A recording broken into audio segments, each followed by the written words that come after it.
All right, the homie Mad Max is in the building here on the Kickoff, presented by Ram Trucks. It's always a pleasure to have him join us here on the program. And, Max, we got to get right to it because as we were getting ready for the show, we had some news break from one Pete Thamel. It may not necessarily be news in the sense that it is inevitable, but the idea of John Mateer returning for the Red River Rivalry against Texas this Saturday at the Cotton Bowl is a possibility. With that in mind, the quarterback storyline was probably top of mind when it comes to this game. How do you see that now fluctuating with the possible return of one John Mateer? Yeah, it's everything. I mean, that's the biggest question in this game because if you don't have John Mateer, you have two programs that are worried about their quarterback spot. You know, where's Arch Manning's confidence? Michael Hawkins, he started this game last year and struggled. So, you know, if it ends up being those two quarterbacks, it's going to really be, you know, who can just not make the most mistakes in this game. But if it's John Mateer, oh, by the way, you're putting in the best quarterback in college football. So that's an absolute game changer. But it's tough for me. I mean, only a couple of weeks off, and you're a quarterback, and you just had surgery on your throwing hand. Even if it's minor surgery, that gives me great concern. And Oklahoma's in a spot too where, you know, this isn't 5 years ago where you might be thinking, hey, if we lose this game, we might not get a shot at a playoff. Does that impact Oklahoma's decision where it's, hey, even if we do lose this one, we know it's a rivalry, we know it's a big game, but we got to make sure John Mateer is healthy 3 weeks from now to ultimately make a playoff push. So there's a lot going on for sure.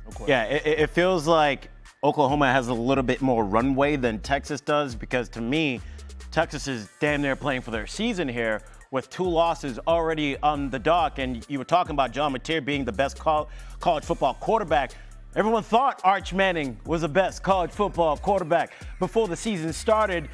Now after getting sacked 6 times and struggling against Florida, he's had some good moments and some not so good moments. So is the problem Arch Manning or is there a larger encompassing problem with this team? Arch is the biggest glaring weakness of this team right now, but it is a team that is not perfect in multiple areas. The offensive line struggled a week ago. You haven't been able to really get the receivers unlocked, which obviously Arch plays a role in that. And then the run game hasn't been as effective as last year. You know, it's funny.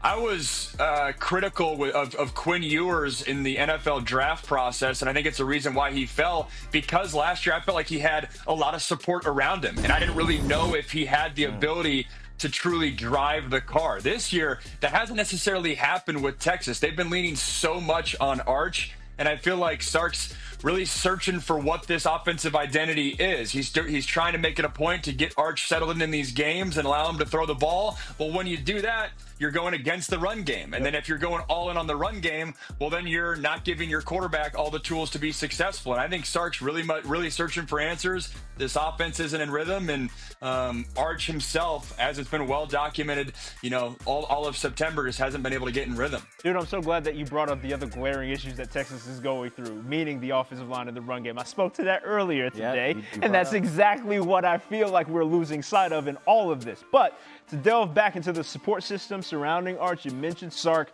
on the opposite sideline being Brent Venables in this coaching matchup. Who do you slight the edge to?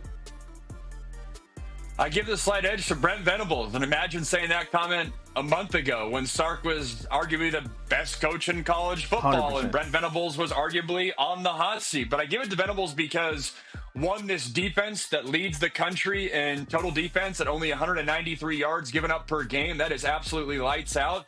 And Venables just has less answers or less questions that he's searching for, more answers than Sark. I think he knows big picture what his offensive identity is, whether it's Hawkins or John Mateer. Obviously, Mateer unlocks a lot more for them offensively, but the fact that he can go into this rivalry and feel like he has a lights-out defense and he's not trying to necessarily search for answers offensively, and just Oklahoma, I feel like, is going in with less pressure in this ballgame, even though they're the team that's higher ranked, even though they're the team right now with the perfect season, it still feels like on the outside, Texas has all the pressure in this game.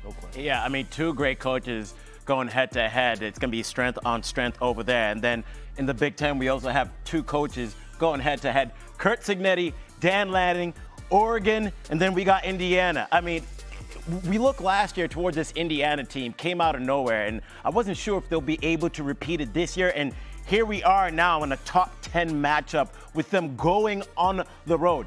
That Oregon win against Penn State kind of downgraded a little bit, but Indiana's win against Illinois, that beatdown still lives nice and strong. What is the path for Indiana to be able to win this game? Yeah, I look at Indiana's last two games, and they almost got snuck up on by Iowa a little bit there on the road against Kirk Ferentz's team. But what was the success versus Illinois? I thought their RPO, their run-pass option game, was lights out that game. So much pub for what Fernando Mendoza did in that game. Well, a lot of it wasn't necessarily progression passes downfield. It was the run game was going, and so they were putting that Illinois defense in a bind in terms of getting throws off of that run game, the run-pass options there. To have success against Oregon in Autzen Stadium, I think that run game and that RPO game has to come to life. Iowa stopped it a little bit more, but what a test this is for Fernando Mendoza. You talk about a guy who, college football fans knew who he was one of the top quarterbacks in the portal, but in terms of now we're looking ahead towards, hey, is this guy an NFL first-round draft pick?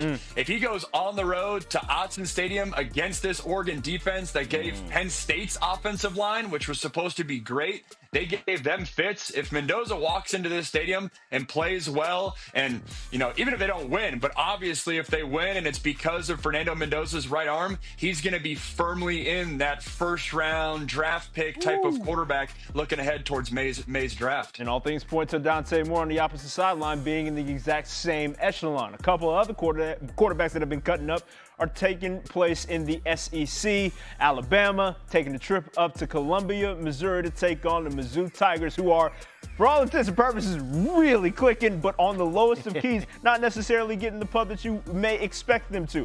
Regardless, this weekend, they enter as a 5.5-point home dog to the Bama Crimson Tide. What's your top storyline between Bo Pribula and Ty Simpson? Thank you very much. On the opposite sideline, between the quarterbacks and everything else going on in that matchup, what's the storylines that you're looking at? That maybe we're not giving either of these quarterbacks enough credit. Like, people are on board with Ty Simpson now, but I think it's the best passing attack in the country, Alabama, that is. I'm not saying necessarily the best offense, but in terms of what they're doing, pushing the ball down the field, giving Ty Simpson the keys to the car, all the weapons that they have. I mean, defenses are sitting with two high safeties most of the game versus Alabama, and they're still putting up numbers. And Bo Pribula, what a story this is, especially in a year where Penn State's struggling. Right. Drew Aller, I know he played well in the second half versus UCLA, but you look at the stats and, the quarterback that they showed the door to, Bo Pribula, and I know, they had two good quarterbacks, but Bo Pribula statistically playing better than Drew Aller. This Missouri offense, much better statistically than Penn State. And so they very much have hit on their transfer portal quarterback. This is a great QB matchup. And I'm sitting here saying, this is SEC. I mean, oftentimes you say the Big 12 is the conference of parity, but the SEC, that top half of the SEC, oh my goodness, yeah. I don't really know who my favorite is. I think I lean towards Alabama, but the second I say that, Missouri is like, well, what about us? This game has sneaky, I think, late season SEC title implications.